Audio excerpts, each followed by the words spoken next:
Shalom, Bapak Ibu Saudara-saudara yang saya kasihi di dalam Yesus Kristus.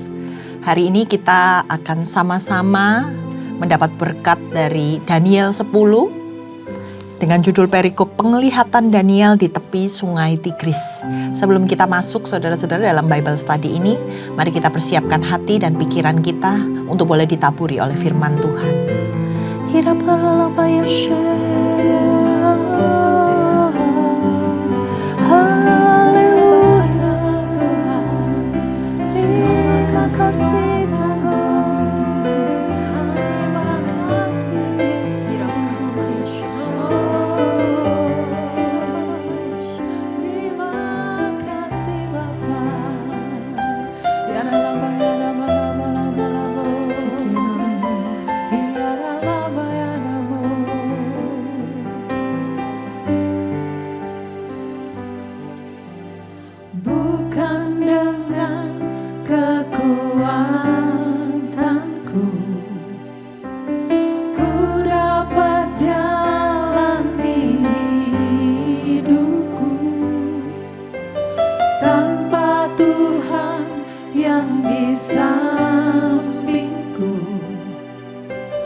Kaulah harapan dalam hidupku, Kaulah harapan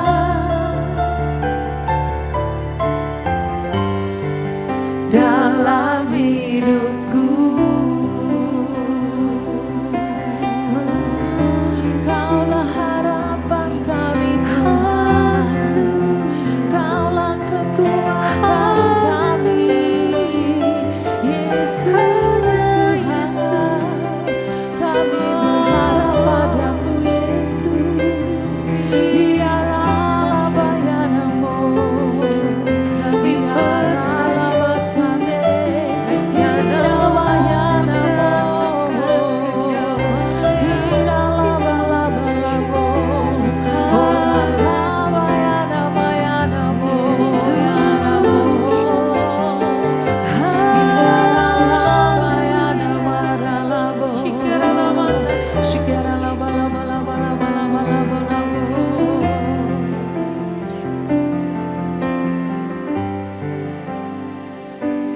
penyertaanmu sempurna, rancanganmu penuh damai, aman dan sejahtera walau di tengah badai. Ingin ku selalu bersama, rasakan keindahan arti kehadiranmu Tuhan. Penyertaanmu sempurna, rancanganmu penuh damai, aman dan sejahtera walau di tengah badai. Ingin ku selalu bersama, rasakan keindahan arti kehadiranmu Tuhan. Penyertaanmu sempurna, rancanganmu penuh damai, aman dan sejahtera walau di tengah badai. Ingin ku selalu bersama, rasakan keindahan arti kehadiranmu Tuhan. Arti kehadiranmu Tuhan. Arti kehadiranmu Tuhan. Ira paralabaya sheho,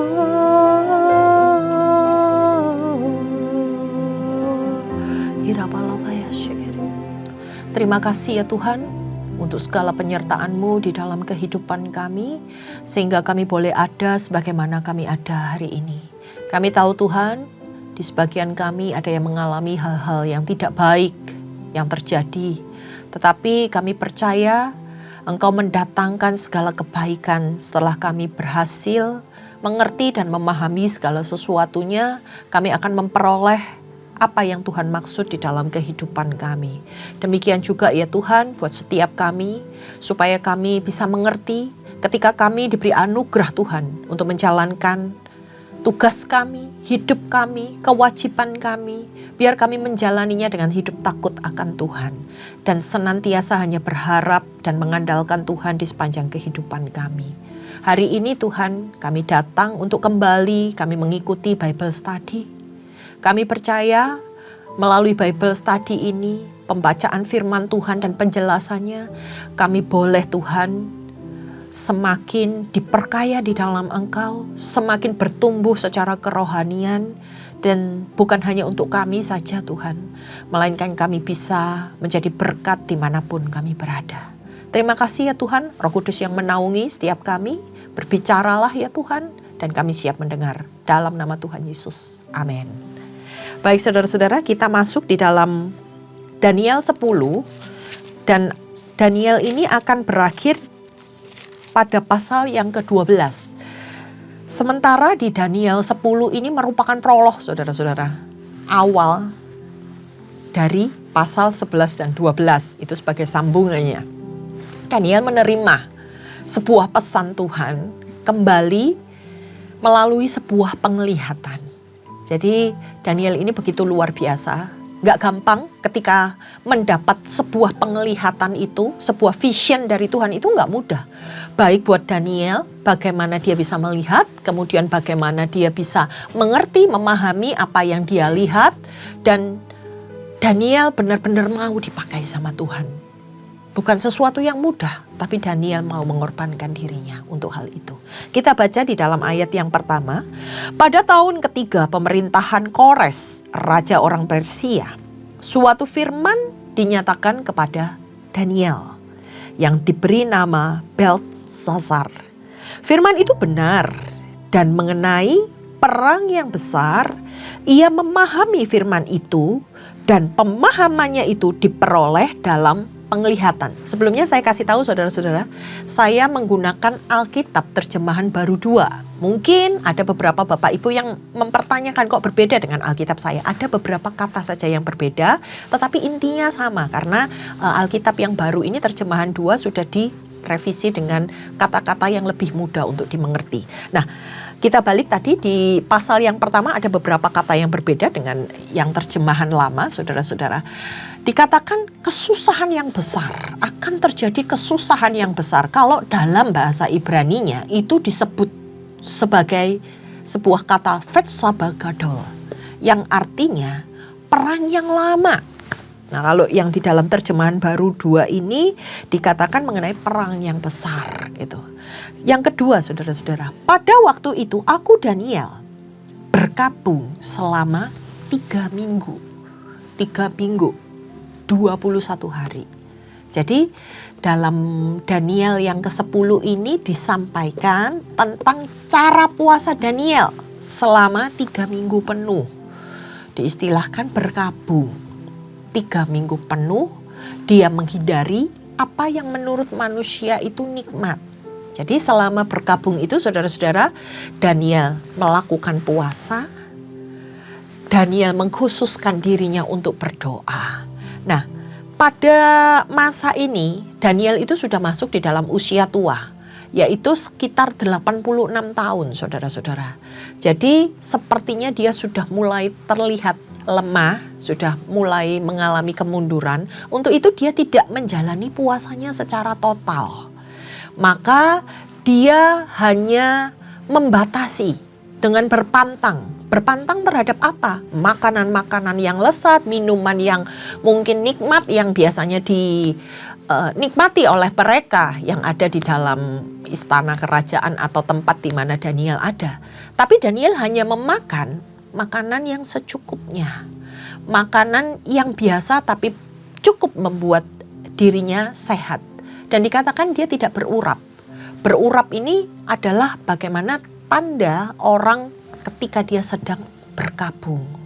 Jadi itu hal-hal yang dilakukan oleh Daniel. Seringkali kita lakukan dengan berpuasa Daniel selama 21 hari. Itu bagaimana kita menghindari hal-hal apa yang kita sukai, yang biasanya kita nikmati. Tapi hari itu kita gunakan untuk berpantang, untuk tidak menikmati makanan-makanan lezat, atau mungkin minuman yang kita sukai, atau apapun hal-hal yang seringkali membuat kita itu senang di dalam melakukannya. Nah, itu yang disampaikan di dalam puasa Daniel selama 21 hari. Kemudian dikatakan, makanan sedap tidak kumakan, daging dan anggur tidak masuk dalam mulutku. Dan aku tidak memakai minyak sampai genap 3 minggu. Dia nggak memakai minyak, saudara-saudara. Dalam artian dia tidak berurap. Jadi dia tidak membuat dirinya itu seperti biasanya. Pada tanggal 24 bulan pertama, ketika aku ada di tepi sungai besar atau sungai Tigris. Nah, saudara-saudara, untuk melakukan perkabungannya ini, Daniel pergi ke sungai Tigris. Kalau dulunya namanya sungai ini adalah Hiddekel, tapi sekarang disebut dengan sungai Tigris. Aku mengangkat mukaku dan melihat tampaklah seorang berpakaian linen dan berikat pinggang emas dari Ufas. Tubuhnya seperti permata Tarsis dan wajahnya seperti cahaya kilat. Matanya seperti suluh yang menyala-nyala. Lengan dan kakinya seperti kilau tembaga yang digosok mengkilap, dan suara ucapannya seperti suara gemuruh. Nah, ini menjelaskan tentang sebuah sosok yang dilihat oleh Daniel. Di beberapa tafsiran mengatakan bahwa ini adalah seorang malaikat yang sedang menghampiri Daniel kembali setelah dia berdoa dan berpuasa. Tapi nggak disampaikan nama di sini. Cuman Daniel sedang melihat sebuah sosok. Lalu yang ketujuh, hanya aku Daniel melihat penglihatan itu, sedangkan orang-orang bersama aku tidak melihatnya. Tetapi mereka ditimpa ketakutan yang sangat besar sehingga mereka berlari, bersembunyi. Daniel bisa melihat sosok tersebut yang disampaikan sebagai malaikat itu secara mata jasmani. Tapi orang-orang lain yang menyertai dia dalam perjalanan itu nggak dapat melihat apa-apa, saudara-saudara. Mereka cuma merasakan sebuah ketakutan.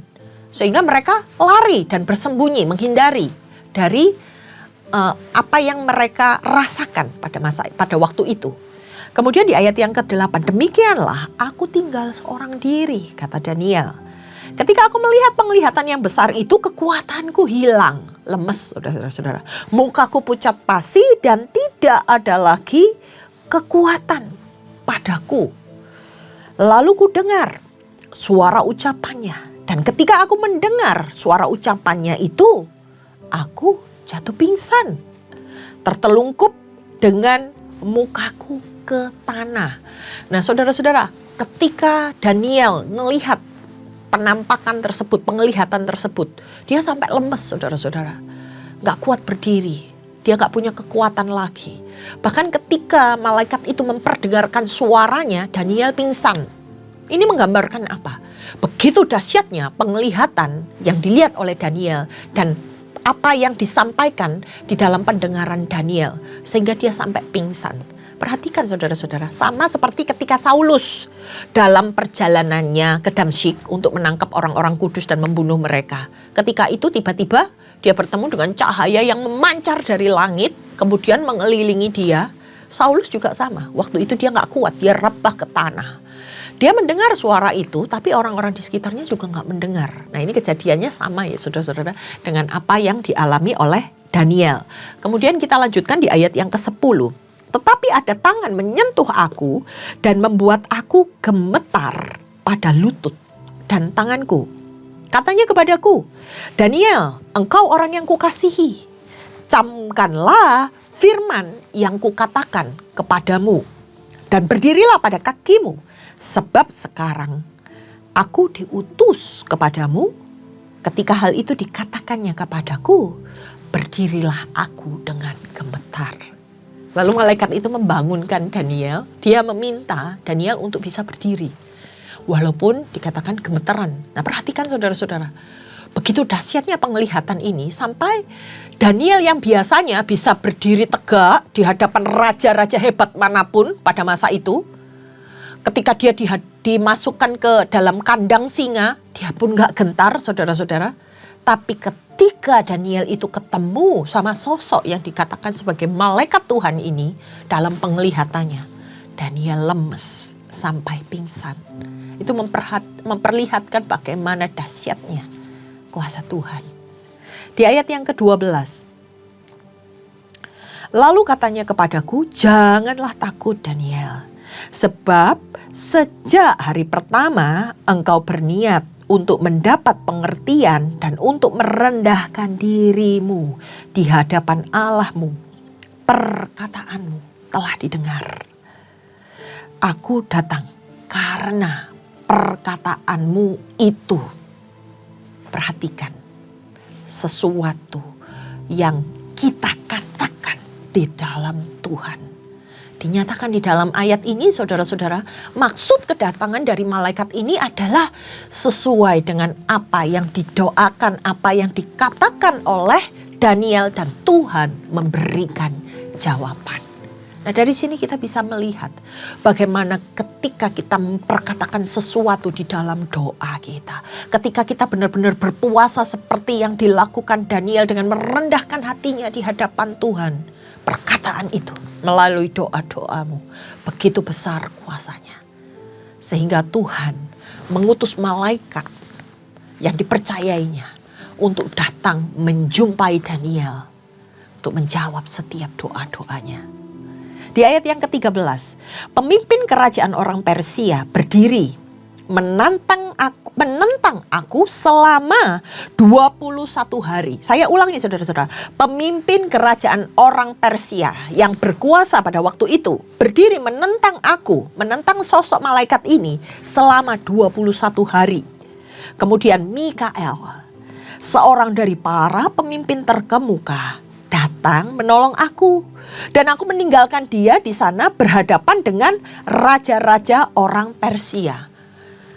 Aku datang untuk membuat engkau mengerti apa yang akan terjadi atas bangsamu. Ingat ya saudara-saudara, tadi Daniel berdoa bukan untuk dirinya sendiri. Dia berdoa untuk bangsanya pada hari-hari yang terakhir. Sebab penglihatan ini juga mengenai hari-hari itu. Wah saudara-saudara, berbicara tentang apa ini? Ayat yang ke-13 dan 14. Sedang menjelaskan yang namanya peperangan rohani yang terjadi di mana ketika pemimpin orang yang dikatakan sebagai pemimpin orang Persia itu menghalangi utusan Allah yang membawa pesan kepada Daniel 21 hari. Dia tertawan. Tapi kemudian Allah mengutus siapa? Mikael yang disebut sebagai salah seorang pemimpin terkemuka. Kalau di dalam sebuah terjemahan dikatakan Mikael ini adalah orang yang seperti Allah. Nah, dia ini menolong malaikat ini untuk membebaskannya supaya dia bisa mengerjakan apa yang Tuhan suruh. Menyampaikan pesan Allah kepada Daniel tentang apa yang akan terjadi di hari-hari terakhir. Saudara-saudara, Daniel berdoa dan berpuasa. Tuhan dengar. Tapi ada kuasa yang menghalangi supaya doa Daniel itu terjawab. Dan ini terjadi, ini disampaikan oleh sosok yang menyampaikan pesan ini kepada Daniel. Bahwa dia datang tapi ada yang menghalangi, yaitu pemimpin orang-orang Persia. Kuasa-kuasa kegelapan yang menaungi orang-orang Persia. Sehingga dibutuhkan seorang pemimpin yang datang untuk menjagai mereka, untuk benar-benar melawan mereka.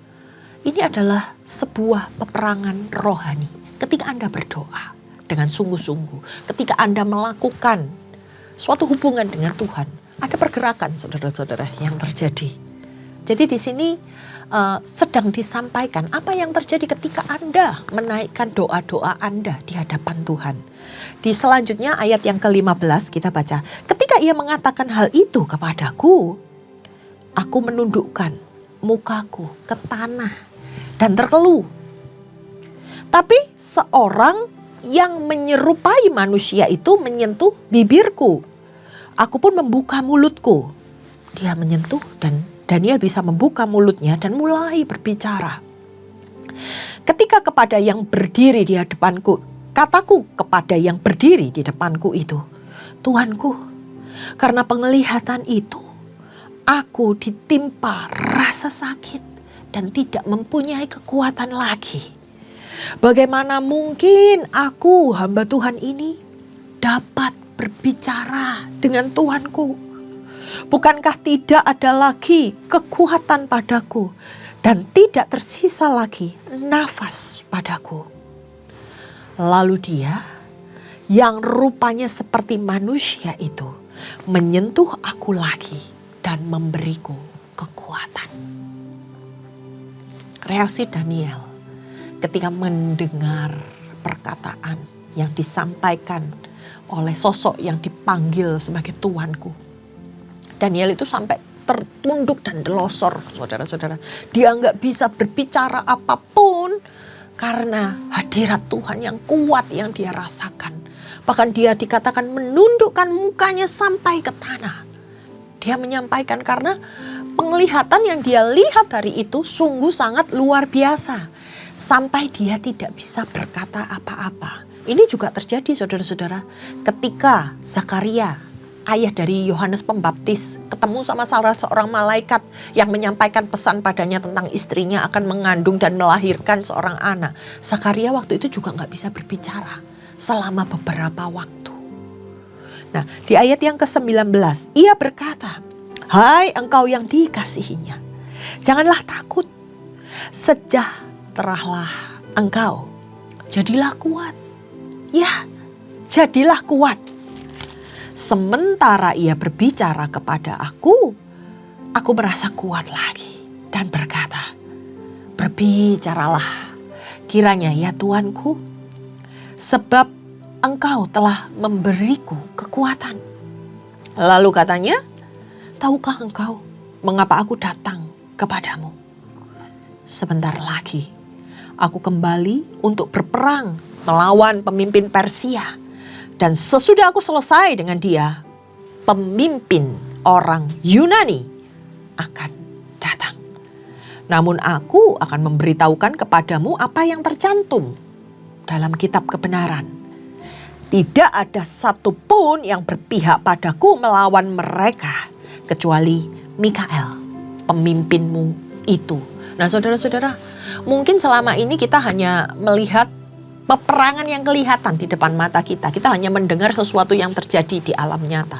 Tapi ternyata di balik itu semua saudara-saudara, ada kekuatan Tuhan yang sedang bekerja melawan roh-roh yang ada di udara, melawan serangan-serangan kuasa kegelapan yang itu tidak dilihat oleh manusia. Tetapi hal itu terjadi. Dan isi mengenai penglihatan ini akan dijelaskan di dalam pasal-pasal selanjutnya, yaitu dikatakan sebagai sebuah perang yang lama, Vetsaba Gadol. Peperangan yang lama yang akan terjadi sampai akhir masa di mana Tuhan Yesus datang untuk yang kedua kalinya. Nah, saudara-saudara, ketika kita belajar tentang bagaimana Daniel menyelesaikan tanggung jawabnya, bagaimana dia pun mengalami kelemahan secara tubuh, tapi dia benar-benar mau dipakai sebagai alatnya Tuhan. Dia benar-benar mau mengkhususkan dirinya. Bagaimana ketika dia bertemu dengan sesuatu yang dahsyat dan luar biasa, yang ada di dalam pikirannya, bahwa dia sedang melakukan pekerjaan Allah. Bahwa ini semua harus dia sampaikan kepada bangsanya. Bahwa dia dipakai oleh Tuhan sebagai mediator. Di mana dia bisa mendoakan bangsanya kepada Tuhan. Di mana ada sesuatu yang terjadi ketika dia menaikkan doa-doanya. Dan semua itu saudara-saudara terjadi sampai hari ini. Bagaimana ketika kita berdoa, bukan hanya sekedar oleh tubuh kita, mulut kita yang menyampaikan perkataan. Tapi bagaimana dengan sikap kita, jiwa kita ketika kita menaikkan doa-doa kita. Sehingga roh yang ada di dalam kehidupan kita ini ikut bergerak saudara-saudara. Mengiringi setiap doa-doa kita untuk naik di hadapan Tuhan. Untuk itu dari apa yang kita pelajari, kita bisa belajar tentang bagaimana sikap kita berdoa, apa yang terjadi di alam roh ketika kita berdoa. Dan kita tahu ketika kita menaikkan doa-doa kita, mungkin hanya sebatas perkataan yang kita sertai dengan iman kita. Tapi ternyata di situ Tuhan bekerja. Tuhan menyelesaikan apa yang menjadi bagiannya dan mengizinkan kita sebagai mediator-mediatornya Allah untuk bisa melakukan visi-visi yang Tuhan taruh di dalam kehidupan kita. Untuk kita bisa mengerjakan tugas-tugas kita di dalam melayani Tuhan dan sesama. Saudara-saudara, kita kalau boleh melihat isi dari Daniel ini, kita tahu bagaimana kuasa Tuhan. Bagaimana segala sesuatu yang Tuhan percayakan di dalam kehidupan kita disertai oleh kuasanya Tuhan. Untuk itu kuatkan dan teguhkan hati kita. Sampai kita bisa benar-benar merasakan bahwa Tuhan itu bekerja dalam kehidupan kita. Dan siapapun kita bisa dipakai oleh Tuhan. Daniel mungkin dicatat sebagai orang yang pandai. Daniel dicatat sebagai orang yang luar biasa pada masa itu. Tapi yang paling penting, yang membuat Tuhan berkesan adalah bagaimana dia bisa menjaga kehidupannya. Kelebihan yang kita miliki, bagaimana kita menggunakannya untuk Tuhan. Ketika kita memiliki kelebihan seperti Daniel, bagaimana kita bisa membuat itu semua untuk menjadi berkat di luar sana. Tetapi kita tidak mendukakan Tuhan. Jangan sombong ketika kita memiliki kelebihan. Karena kita pakai untuk kemuliaan Tuhan, bukan untuk membuat nama kita yang besar. Tetapi ketika kita memiliki kelemahan, Daniel pun juga memiliki kelemahan. Ketika dia berada di dalam kesengsaraan, Daniel tidak mengasihani dirinya. Daniel tidak mengutuki dirinya. Tapi dia terus belajar. Dan dia melakukan apa yang harus dia lakukan supaya dia bisa menjadi kuat.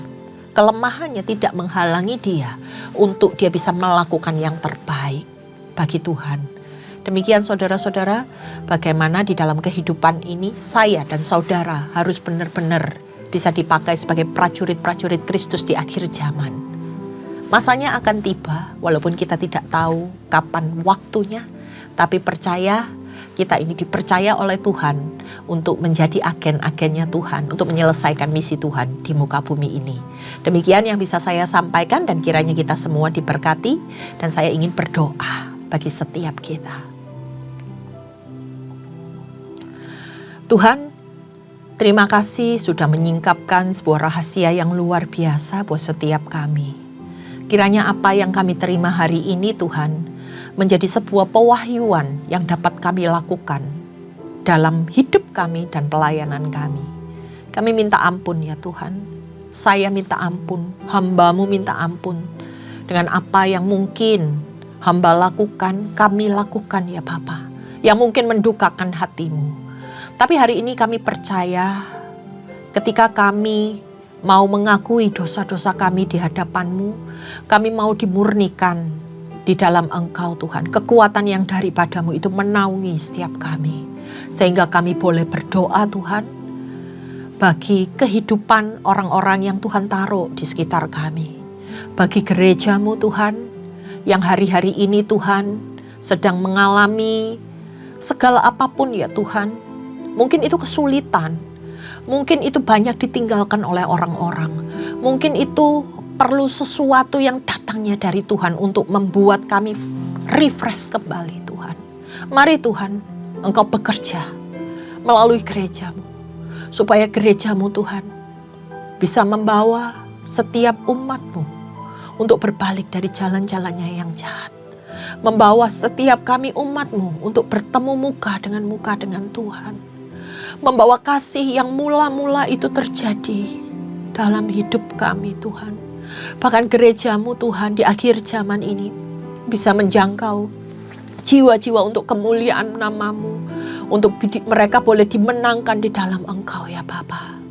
Dan kami percaya Engkau mengurapi Tuhan setiap pemimpin-pemimpin kami. Setiap pelayan-pelayan Tuhan. Dan siapapun yang hari-hari ini Tuhan pakai untuk bergerak Tuhan. Mereka akan mengalami sebuah dobrakan di dalam kehidupan masing-masing ya Bapa. Kami akan melihat bagaimana Tuhan bekerja ya Bapa. Segala sesuatu yang menghalangi, menutupi ya Tuhan. Kuasa-Mu itu bekerja, kami hancurkan, patahkan di dalam nama Tuhan Yesus.